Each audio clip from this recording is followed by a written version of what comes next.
Tokyo now rises in layers of glass, railways, expressways, and light. It feels like a city that has always been vertical.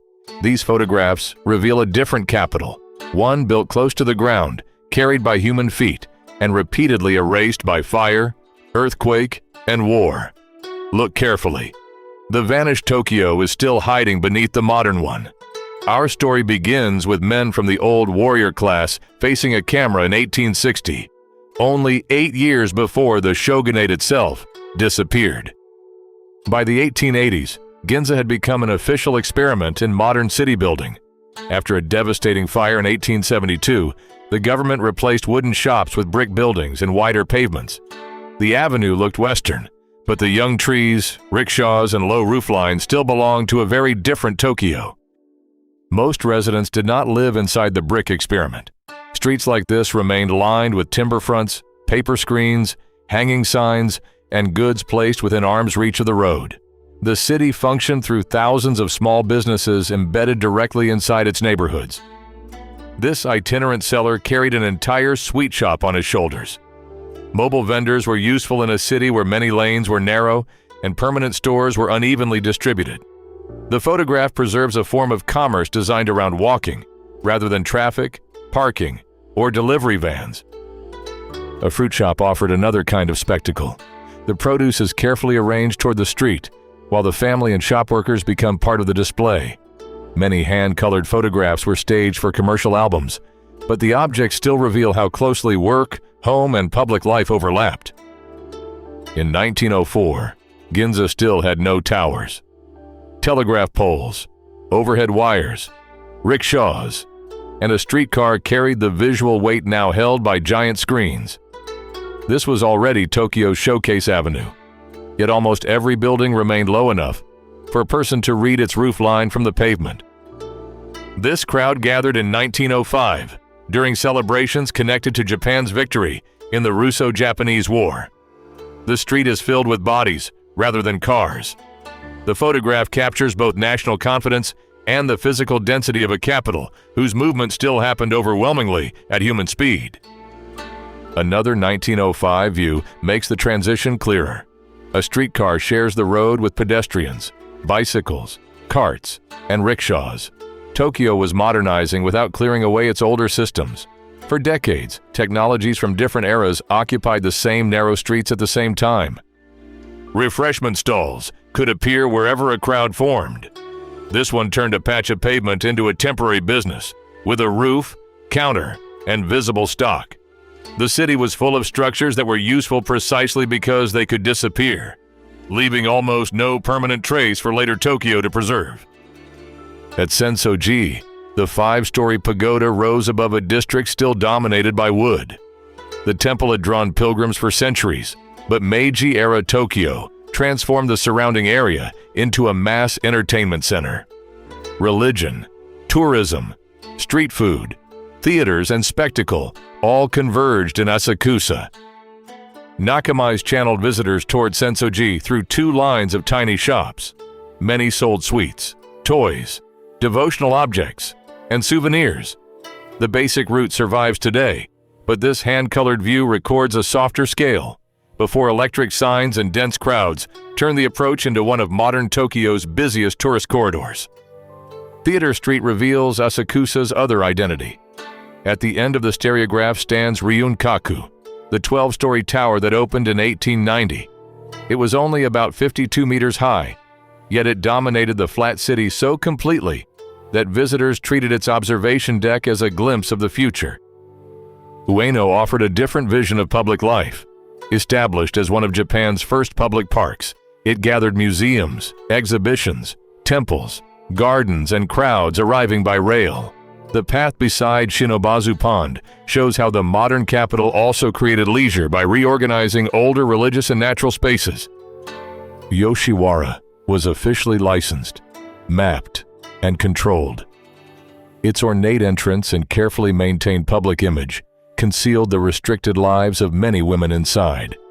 The district reminds us that picturesque archive photographs can beautify systems of coercion unless the narration restores what the camera leaves outside the frame. Nihonbashi was more than a bridge. Road distances across Japan were calculated from this area, making it a geographic zero point. When the stone bridge opened in 1911, crowds came to inspect a structure designed to outlast the wooden crossings that had repeatedly burned or washed away. The commercial district around Nihonbashi connected wholesalers, banks, shops, canals, and the city's principal fish market. Boats delivered goods close to the center, while streetcars moved people through it. Tokyo's economy was organized around water and surface transport long before underground lines and elevated expressways. By 1912, electric trams had redrawn Ginza. Their tracks imposed fixed routes, their wires filled the sky, and their speed demanded new street habits. The avenue looks chaotic because modern transport arrived before the city had separated pedestrians, vehicles, and commerce into the zones we now expect. Tokyo Station opened in 1914 as a monumental red brick gateway. Architect Tatsuno Kingo gave the building domes, long facades, and a ceremonial position facing the Imperial District. What is most surprising here is the emptiness around it. Marunouchi's future forest of offices had barely begun. In the 1920s, brick office blocks earned Marunouchi the nickname London Town. The comparison advertised order, finance, and international business. Even so, the street remained low, open, and readable. A person could stand at one end and understand the whole architectural rhythm of the district. This hand-colored view shows how quickly the new office quarter filled in.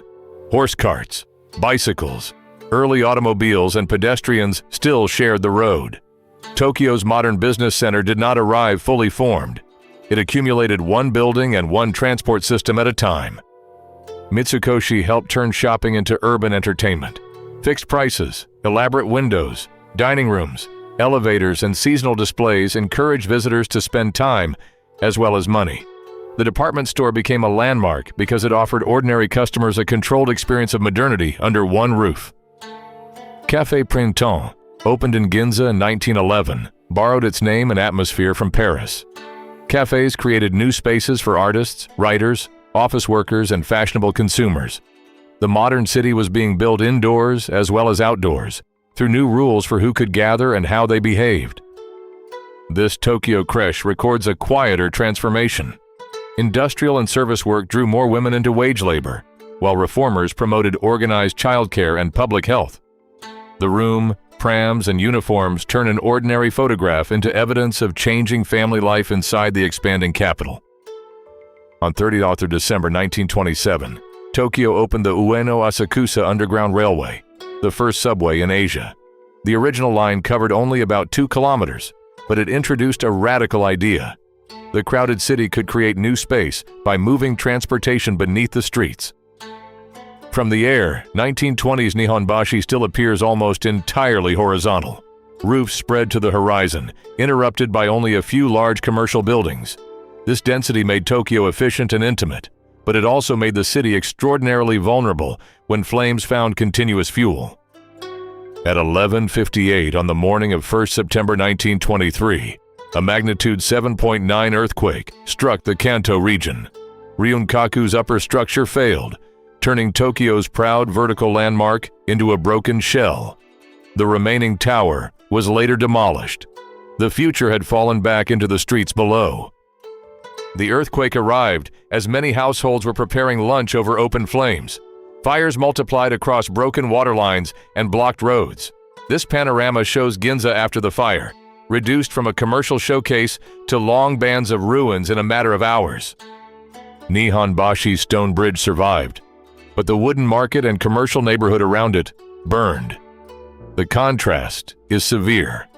One modern structure remained, while the economic world that gave it meaning disappeared.